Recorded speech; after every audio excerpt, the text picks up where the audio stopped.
Professor Blaise Nkegoum is an oncology expert in Cameroon. He discusses the prevalence of breast cancer in Africa and what is being done to help those suffering from the disease.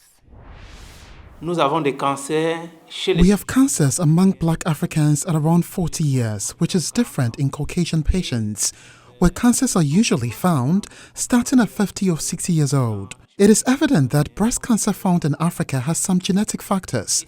This has been demonstrated in Black patients living in the United States. The incidence has evolved, and we must realize that exposure to toxicity has increased, especially with environmental factors.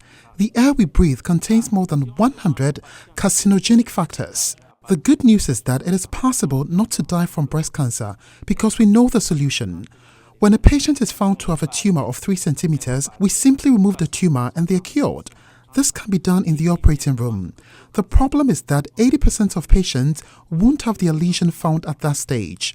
The lesion would already be advanced by the time it is discovered. Surgery, chemotherapy and radiotherapy are the basic treatments, but don't forget what we call targeted therapies.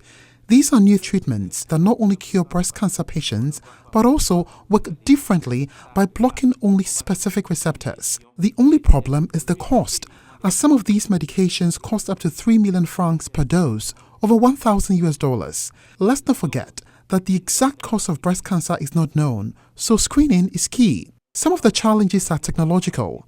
The first challenge, for example, is a small nuclear medicine scanner. We don't have this device, and even in the richest countries, it is not available everywhere.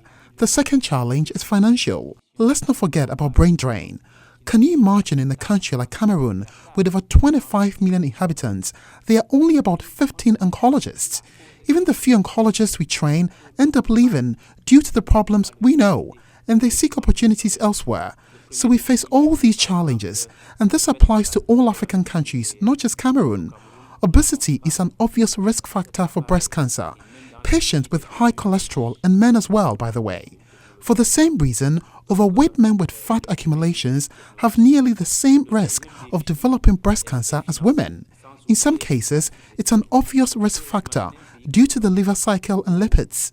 So what we recommend to patients is to prevent cancer by practicing sports, exercising, losing weight, and fighting depression.